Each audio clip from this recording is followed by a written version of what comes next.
You're listening to the Greeks Gridiron. Now here's your host, Ethan Haristadoulou. Good afternoon, everybody, and welcome back to the Greeks Gridiron and to my 2024 UFL season recap.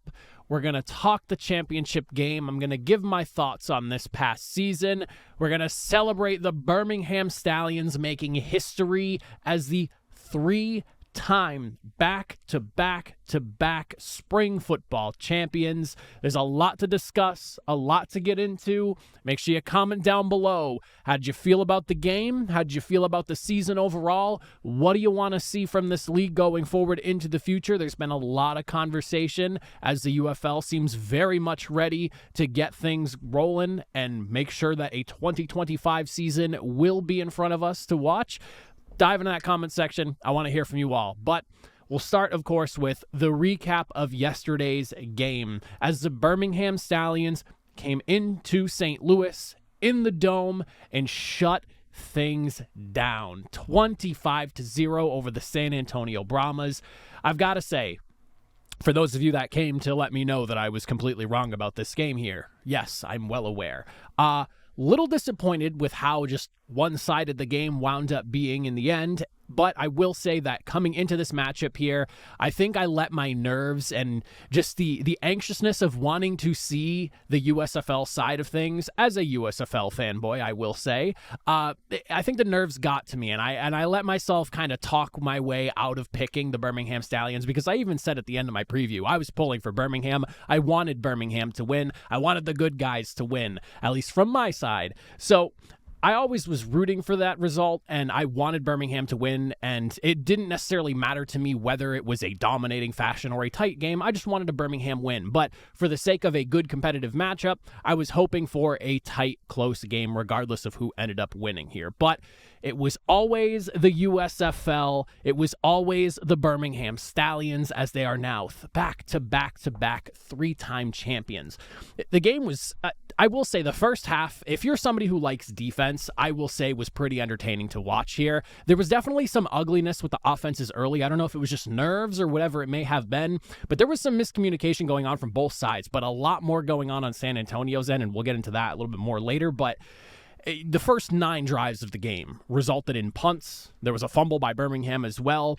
Both the defenses absolutely came ready to play, and it was nothing but just defensive domination from both sides up until basically the final 5 or so minutes of the second quarter.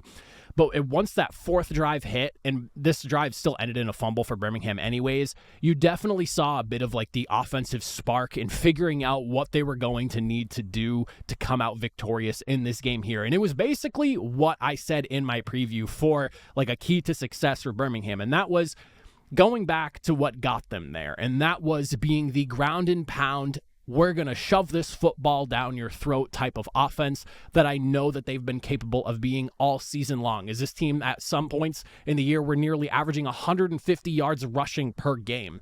And it was exciting to kind of see that unfold, because I knew that if Birmingham was going to figure out a way to run the football dominantly, there was a good opportunity that they could come away victorious in this matchup here, because they have so much talent in the backfield. Adrian Martinez with his legs as well adds another ripple to that factor as well. If they got things going on the ground, I knew that there was going to be a good chance they could come out victorious here. But I thought, San Antonio's defense might be a little bit more up to the task. Obviously not.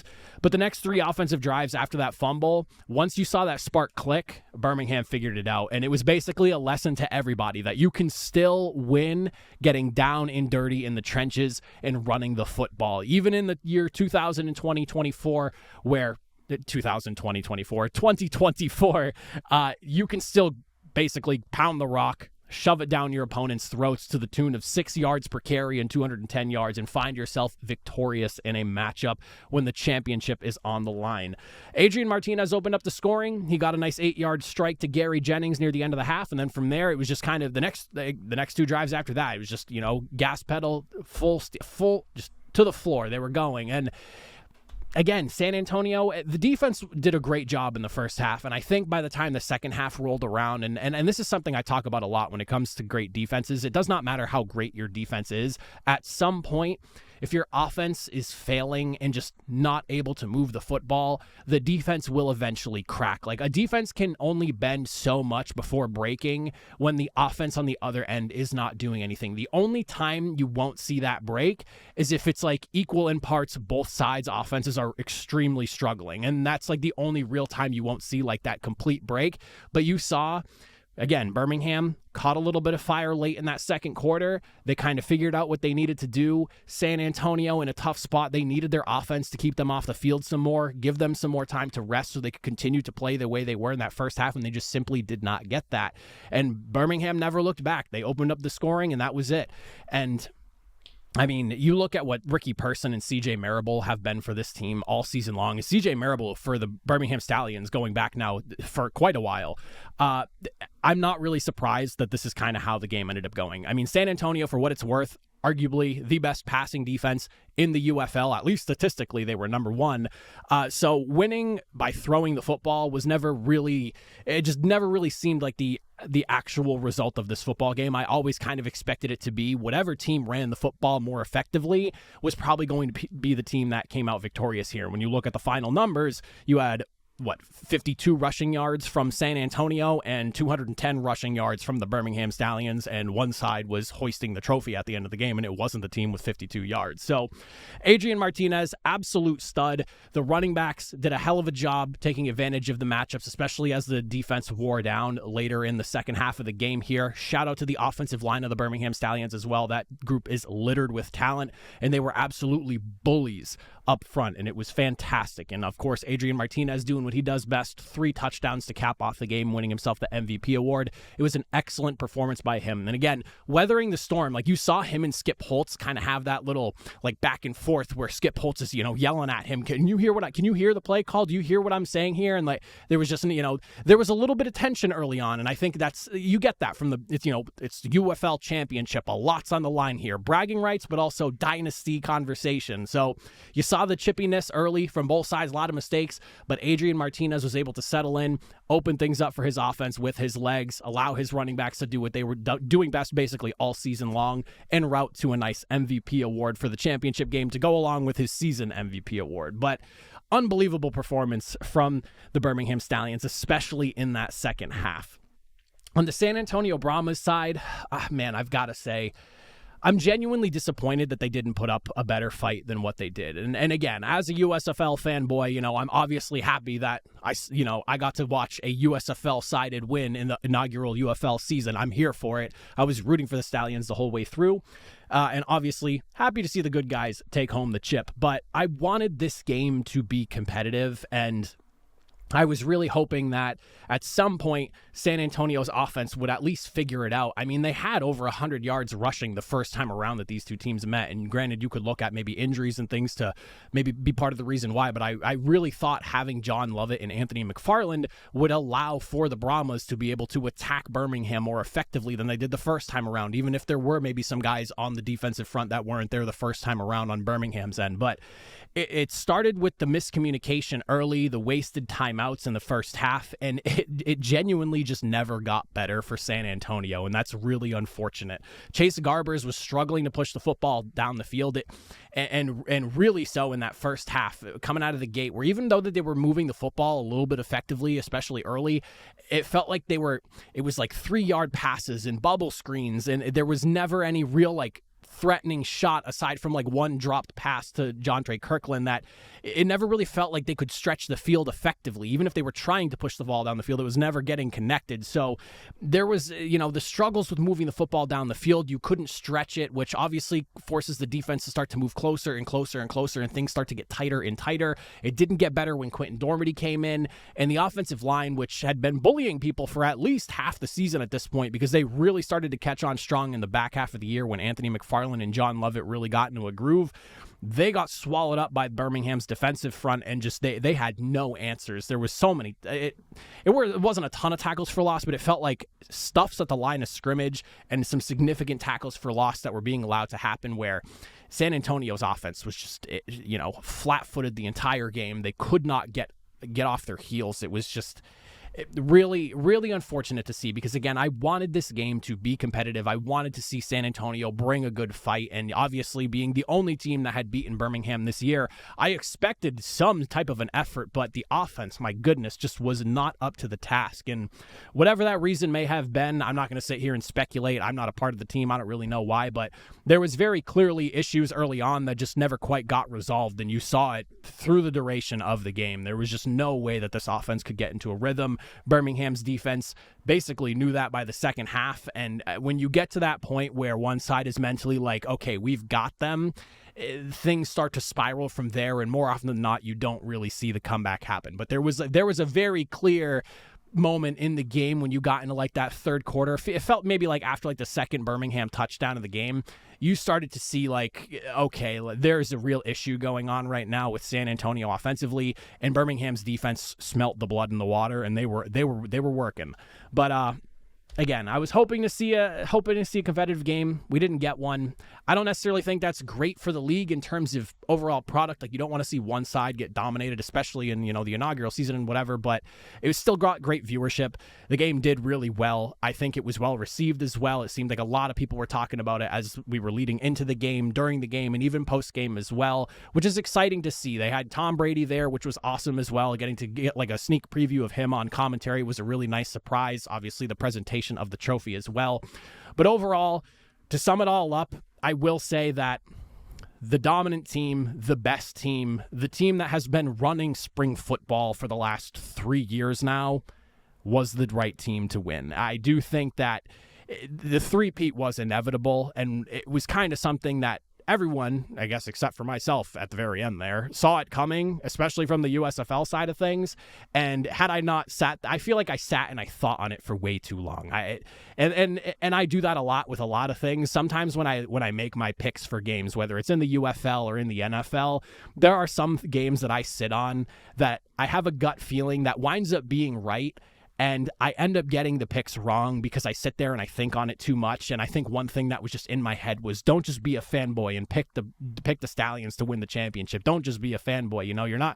It's not just about the USFL here anymore. But sure enough, I talked myself out of it. I got the pick wrong, but am I mad that the Birmingham Stallions won? Absolutely not. 3-time champions. It was always the USFL, everybody. All that aside, though, I do want to talk just some of my final thoughts on the season as a whole and just kind of, give my overall opinion on the year. I will say that all in all, this was a really good starting point for the UFL. I think viewership was good. It was not necessarily it didn't blow anyone away, but the fact that numbers were up in comparison to both leagues' individual seasons last year and even like the USFL's year, the year prior, I think are really good. A lot of people are harping on the attendance numbers for like in-game appearance and whatnot. That's one of those things that, unfortunately, it's a new league. It's a part of it. And it's one of those things that if the teams can get more integrated within their communities, which I'm sure is the overarching goal of the UFL, they don't want these teams to be hub teams forever. They want them to be in the community and to be a part of the community. That's obviously going to be their goal if they're trying to make this thing last beyond just this one season or the next couple of years. They've got to integrate these teams into the actual communities so that these communities can feel like they're a part of the team.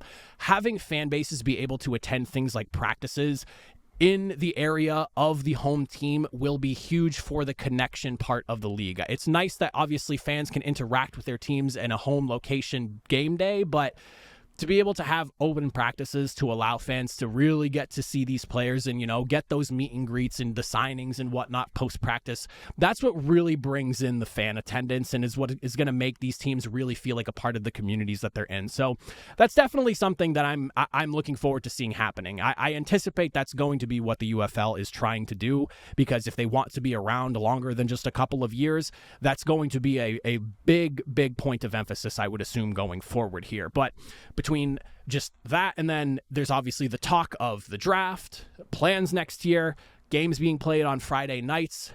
I'm excited to see what year number 2 of the UFL looks like, but it's good to know that there's very clearly a roadmap going into next year, and it doesn't feel like things just wrapped up here. And that was kind of a little bit of a fear of mine going into this season and just going into the merge as a whole here.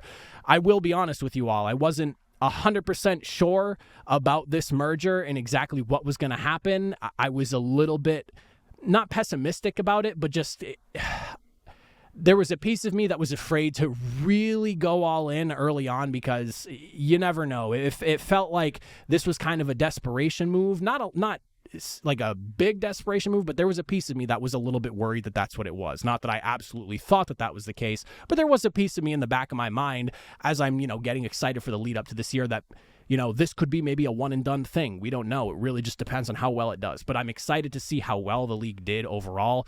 And there's very clearly a roadmap beyond just the 2024 season. And I think one of the big conversations and one thing I'm really excited for is it sounds like there is a possibility we do see some expansion in 2025. Obviously, nothing set in stone yet, but it seems like there's been a lot of smoke in regards to a potential expansion of the league. How many teams that is, obviously, I'll be excited to find out what happens there.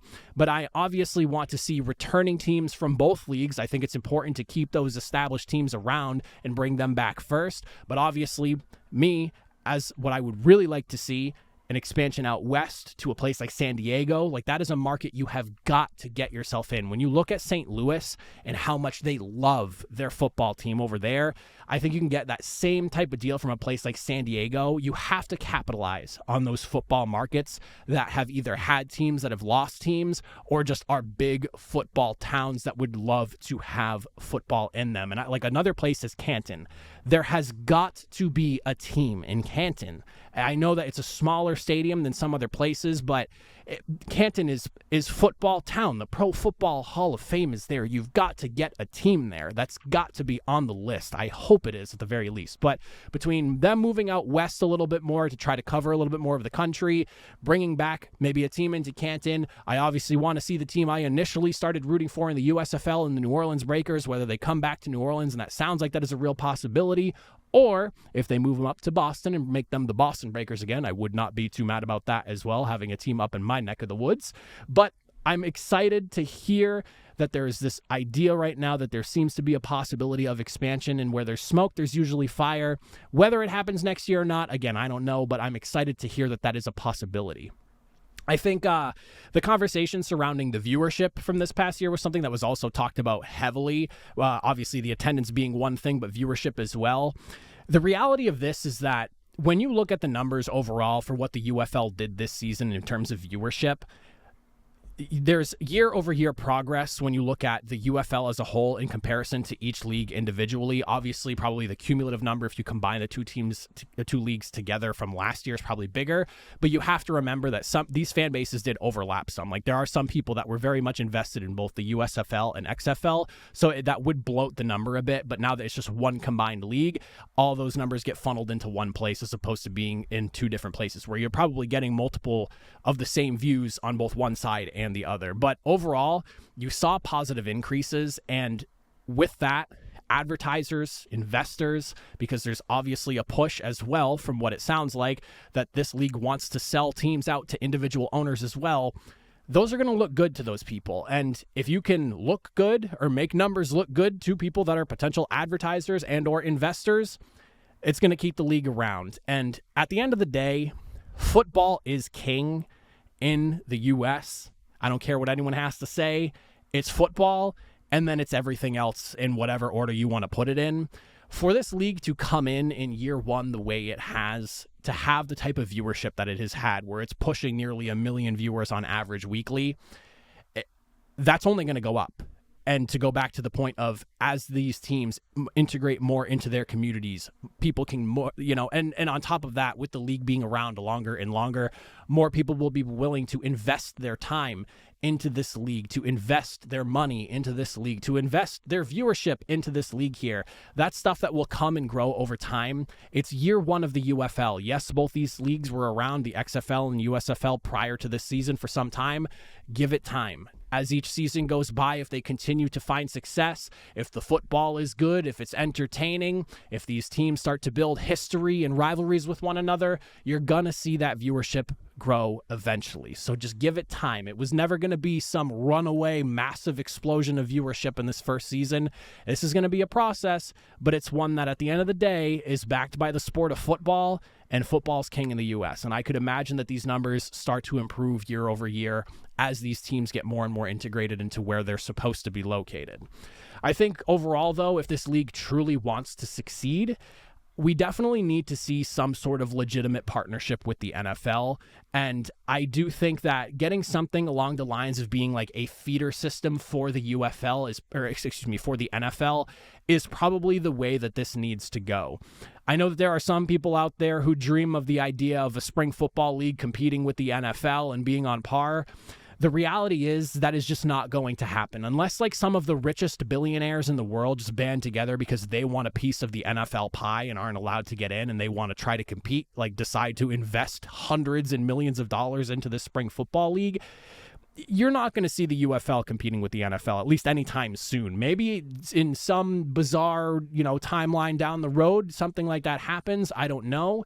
But as of right now, the way things are, for the longevity of this league, to have the Shield back them up and to be able to, get players from them, those fringe roster guys, and maybe even get money to help support this league even further down the road for expansion and things like that, it would be in the best interest of the UFL to try to get a legitimate feeder type of partnership with the NFL where they're keeping those fringe roster guys in game shape during the offseason. It would obviously be an optional thing. Like you can't force people to go and play in the spring football league. But if there are those guys that aren't really sure if they're going to be on a roster come that fall, if they know that they can get game tape out there, they can get reps in, they can put together, a season's worth of work for these teams to look at and be able to go back and help them maybe decide when those training camp cuts start to happen as we lead into the NFL season.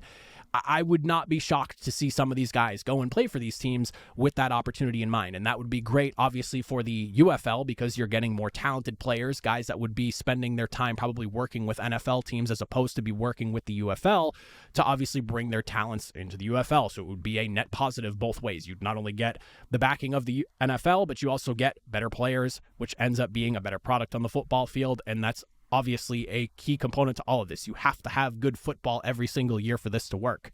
But I do think overall getting some sort of partnership with the NFL is definitely in the cards, and it is something that we are probably going to see happen sooner rather than later if this UFL thing really wants to stick around. But overall, to wrap this up and to get you guys out of here, I will say this, and I briefly touched on it earlier.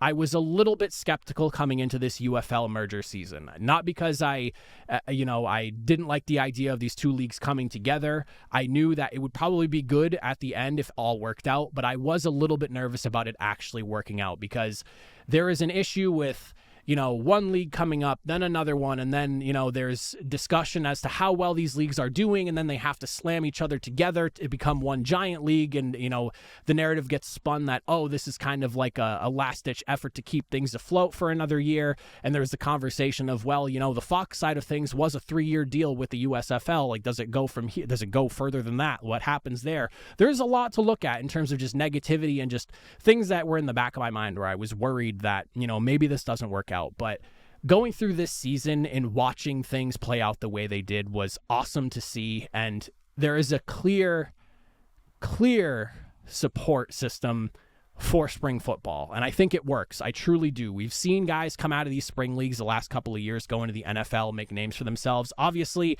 not in massive numbers, but I don't think it's realistic to expect every single guy that starts in the UFL to be making their way to the NFL and kicking doors in. Like that's not the reality of it. But to see guys get opportunities and make the most of those opportunities and be on rosters beyond just training camp well into the season, earning starting spots, earning rotational spots on rosters, it's clear that spring football works.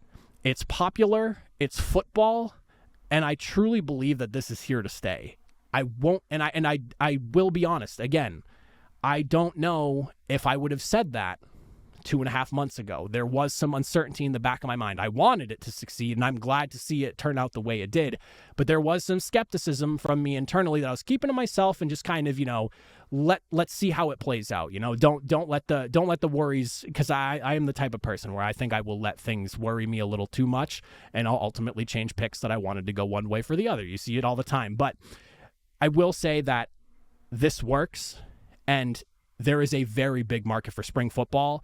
And as long as the league is constantly trying to integrate themselves further into the cities that these teams are represented in, this is probably going to be around for a while. There's good financial systems right now that are helping support this league. There's been a lot of conversation about partnerships with the NFL, and there is a ton, in my opinion, room for this league to grow, and I'm excited to see what happens. But that all being said, if you made it to the end, as always, I greatly appreciate it. Let me hear from you in the comment section down below on everything I just rambled on about. It's always a pleasure.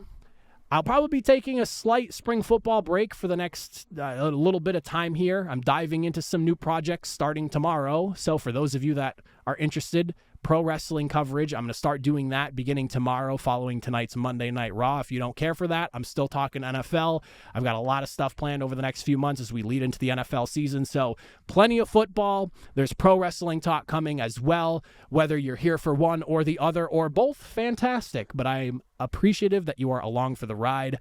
I will see you all next time. Have a good one.